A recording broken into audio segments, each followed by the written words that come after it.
개장 전 오프닝 리포트입니다. 오늘도 목표 주가 상향과 하향된 종목들이 나눠져 있는데요. 하나씩 종목으로 체크해 보겠습니다. 보시겠습니다. 자, 오늘 오프닝 리포트에서는 하향과 그리고 유지된 종목들이 많았었는데요. 우선은 농심과 BGF 리테일, 삼성바이오로직스, LNF, 삼성전기가 목표가를 유지했고요. 하향된 종목이 많습니다. 삼성전자, 대한항공, SK바이오팜과 SKD&D가 포함되어 있습니다. 자, 상향 조정된 종목은 없는 가운데 우선 첫 번째 BGF 리테일부터 체크해 보겠습니다. 한국투자증권에서 커버했고요. 매수 의견 유지, 목표 주가 23만 5천 원을 유지했습니다. 2분기 프리뷰고요. 편안한 실적이 예상된다라는 관점입니다. 제목을 보시면은요, 컨센서스를 소폭 상회한 그런 실적이 예상된다라는 관점입니다. 영업이익이 전년 대비 28%, 매출액은 11% 늘어날 것으로 현재 전망을 하고 있습니다. 이 편의점에서 진단키트를 판매했었는데 이게 없어지면서 효과가 없어졌습니다. 그럼에도 불구하고 매출이 오르는 것은 제품 가격 자체가 인상이 됐고요. 유동인구가 늘어났다는 것이 근거가 됐습니다. 두 번째 제목이 다가오는 성수기를 즐기자라는 내용인데요. 지금 2분기 그리고 앞으로 3분기까지 편의점 업황이 성수기로 접어들게 됩니다. 이미 3월부터 학교가 정상화가 돼 있고요. 5월부터 바깥에서는 노마스크가 되고 있기 때문에 이 부분에 영향을 받고 있고, 또 최근에는 본격적인 리오프닝과 함께 나들이 수요까지 더해졌다라는 그런 관점입니다. 그동안 코로나19로 수혜를 받았었던 이 주류 쪽에서는 약간의 매출이 떨어지겠지만 즉석식품, 그러니까 삼각김밥, 편의점 도시락 이런 쪽에서는 매출이 증가하게 되면서 이 부분을 충분히 상쇄할 거라고 전망했습니다. 두 번째 종목 넘어가겠습니다. 삼성바이오로직스 CMO 기업에 대해서 알아보겠습니다. 대신증권 매수 의견 유지 110만 원 목표가도 유지를 했습니다. 더욱 가속화될 성장이라고 좀 긍정적으로 내다봤는데요. 첫 번째는 4공장에 대한 수주권, 그리고 바이오 제2캠퍼스에 대한 증설 얘기를 꺼냈습니다. 코로나 상황에서 이 삼성바이오로직스는 글로벌 제약사들과 계속해서 파트너십을 구축을 해왔었습니다. 그것에 대한 결과물로서 최소 수주가 1분기 76억 달러를 기록할 것으로 내다봐지고 있고요. 엔데믹에 대한 영향은 거의 없다라는 관점으로 그만큼 커버를 했습니다. 이 4월에 유럽 제약사와 그리고 6월에 미국의 노바티스와 30개 제품에 대한 CMO와 관련된 논의가 현재 진행 중에 있고요. 올해 안에 다수의 추가 수주가 기대된다는 관점을 얘기를 했습니다. 그리고 바이오 이캠퍼스에 대한 땅을 산다라고 얘기를 했는데요. 다음 달에 살 예정이고요. 이 캠퍼스에서는 항체 의약품에 대한 생산 라인과 신기술 투자 확대를 위한 R&D 센터를 건립한다고 밝혔습니다.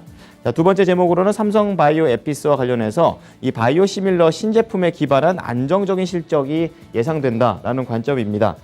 지금 신제품 덕분에 이런 마일스톤 유입이 줄어들게 됐다는 부분을 충분히 상쇄하고 있다는 부분을 얘기하는 거고요. 현재 황반변성 치료제 루센티스 바이오 시밀러와 그리고 자가 면역 질환 치료제 바이오 시밀러가 출시가 좀 준비 중입니다. 이러한 것들이 신제품으로서 기존에 대한 매출을 커버한다는 관점입니다. 자, 세 번째로는 삼성전기 체크해 보겠습니다. 자, FCBGA와 관련된 내용이 나오고 있는데요. 키움증권에서 커버했고요. 매수 의견 유지, 목표가 24만 원을 유지합니다. FCBGA, 그러니까 미래를 보다. 지금 기판 중에서 비싼 기판을 말합니다. 지금 서버용 FCBGA의 시장에 좀 진입하면서 새로운 성장 동력을 얻었다라는 그런 관점인데요.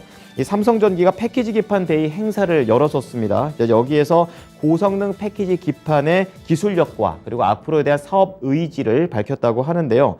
이 서버용 FCBGA는 진입 장벽이 높습니다. 근데 이제 3분기 때 시양산을 시작으로 해서 내년에 부산 사업장에 3천억 원을 투입해서 양산 라인을 구축하고 2년 뒤에 1천억 원가량의 매출이 발생할 것으로 전망하고 있다라는 내용입니다. 이러한 PCB들은 이제 애플의 M 시리즈를 비롯해서 ARM을 기반으로 한 프로세서용 기판에도 주도적으로 공급할 예정이라고 얘기를 했습니다. 그리고 두 번째 제목으로는 이 FCBGA 앞선 기술력을 확인을 했고, 그리고 향후 빅테크 기업들과의 파트너십이 기대된다라는 얘기를 했었는데요.